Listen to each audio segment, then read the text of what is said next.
Hello and welcome to you who are watching the replay. I appreciate you being here. Now, today I'm talking to those of you who dream of becoming expats, but instead you're stuck working those endless hours. And I don't know if that's you or not, but you don't have to let us know because it was once me. You want to move abroad, but you have personal concerns. For example, in my case, I have an autoimmune condition, and I used to think that moving abroad was not possible for me because there's so many obstacles. They seem immovable, right?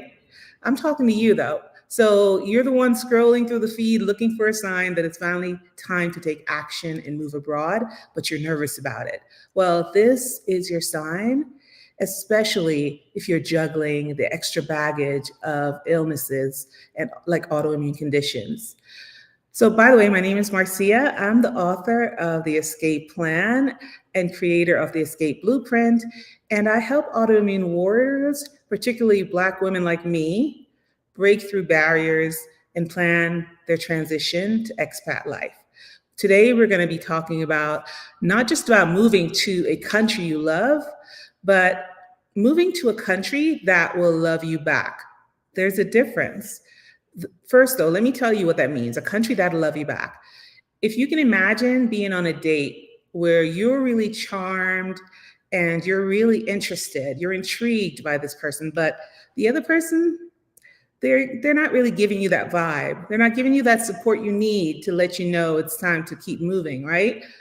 So there's really no fun in that.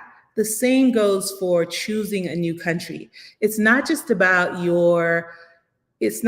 the fact that you're really charmed by that country or you love the perception of the beautiful sceneries or their fabulous, fabulous, delicious, irresistible foods. It's also about how that country can support your values and your needs, especially if you have a health concern like an autoimmune illness. For instance, will you have access to reliable health care? Will you have easy access to, in my case, daily medications I need? Can you find a reputable doctor or specialist if you need one? It all comes down to that mutual love between you and your new country. Now, why is this especially important for my fellow autoimmune warriors? Because it's a decision you want to get right the first time. It's estimated that somewhere between 20 and 40% of Americans who are expats eventually return to the US.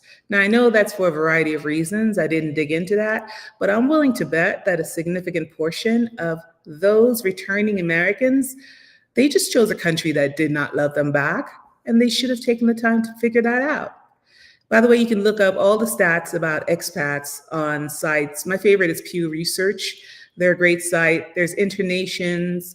You can look at the US State Department's website and the Brookings Institute if you want to check out the stats to see what we're dealing with. In my case, having an autoimmune condition is something I have to put at the forefront of my decision making because managing an autoimmune condition, at least for me, can sometimes feel like a full-time job. So beyond the usual challenges of moving your whole life abroad, I need a place that doesn't add to my stress and one that supports my health. If I chose a country that lacked the healthcare infrastructure I need, or one that wasn't welcoming to expats with health concerns, that could have turned into my dream of moving abroad being turned into a nightmare because it's a very stressful situation. I would not be able to manage that. I need healthcare stability as much as I need air to breathe. So, what are your crucial needs? Start with that. Put that at the forefront of your decision making. And then let's talk a little bit if you'd like to talk, but let's talk now about 3 ways that you can start the process of selecting the country that'll love you back. Sounds fair? All right, number 1, research. Research is your friend. All right, so I'm going to peek at my notes here for this because I really need to remember that there are only 3 of these that I'm giving you today. Okay, number 1, Research is your best friend. So start by looking into expat forums. For example, internations. You want to search specifically for your topic, for your country, for your specific needs. If it has to do with healthcare or anything else, whatever it is your need is, search there and you will find plenty of answers. As part of number one, you also want to read up on the healthcare system in your particular country of choice. The World Health Organization is, for me, a reputable source, so that was one of my go-tos. And you want to connect with others who are making similar moves. So one of the places you can go, Facebook groups. These days, there are Facebook groups for every kind of expat, every country-specific expat groups. So you may want to search in Google for things like Americans in Spain, Americans in Portugal, Americans in Costa Rica, or in my case, I would look for Black expats in Mexico or Black expats in Mexico City. You'll find a group that'll suit your needs, but start there. Okay, so that's number one, research is your friend. Number two is plan a visit. Nothing beats being in the location you plan to live in. Nothing beats firsthand experience. Now, not everybody does that, but I think when you find yourself having special needs or especially if they're healthcare needs, going and finding and visiting the location is going to be should be one of your top priorities. If possible, visit the country for a little while and go there with the intention of exploring and experiencing whatever it is that matters to you most. In my case, healthcare options. Healthcare options was one of mine, but the other was also community vibe. So I'm currently a resident of Mexico, but I visited Mexico numerous times as a tourist, and it's not the same because I go intentionally when I'm looking to become a resident, when I'm looking to make it my home. Now I'm back in the States for a few weeks, but I was recently in Mexico City, which is my new home, and I was looking through neighborhoods that I'd already researched. I was walking the streets to see what it felt like. I visited the parks that were nearby in the communities that I was interested in living in. And the reason I did that was not just to look around and see, for instance, what apartments were available, but also because I wanted to get a sense of how walkable that city was. Walkability is high on my list because it's one of the ways that I keep my muscles and joints tuned in and alive and functioning so that I don't have a really bad flare, or when I have one, I'm still able to function. Most importantly, though, I looked for and visited several pharmacies in the communities that I was interested in living in. I brought a list of my daily medications in Spanish and my questions in Spanish. And I wanted to verify that whatever I needed or something that was the equivalent of, say, a medication was available and affordable.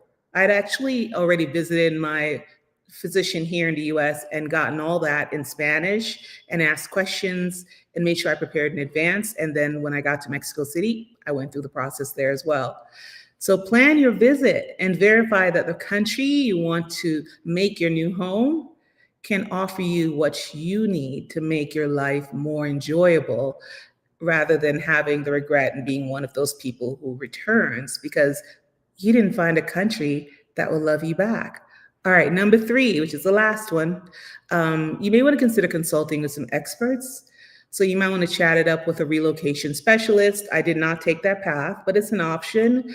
And in my case, I chatted up with physicians and I got referrals to physicians in the country that I was considering, which in my case was Mexico, ones that understand the challenges that you might face in your day-to-day living in your new country. And in my case, while handling an autoimmune condition. Knowledge will always be your power. And in this case, knowledge can be what comforts you. So let's wrap it up.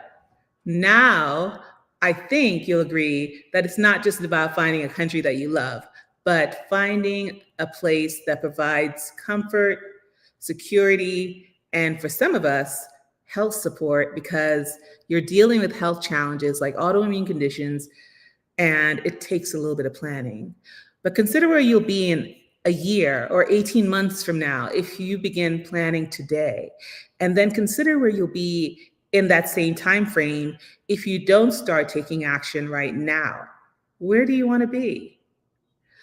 Do you want to be working those same long hours, stressed and resenting how you're spending your day to day life? Or do you want to start now exploring the possibilities of living your dream life abroad? Your perfect country, the country that's your perfect match, it's out there.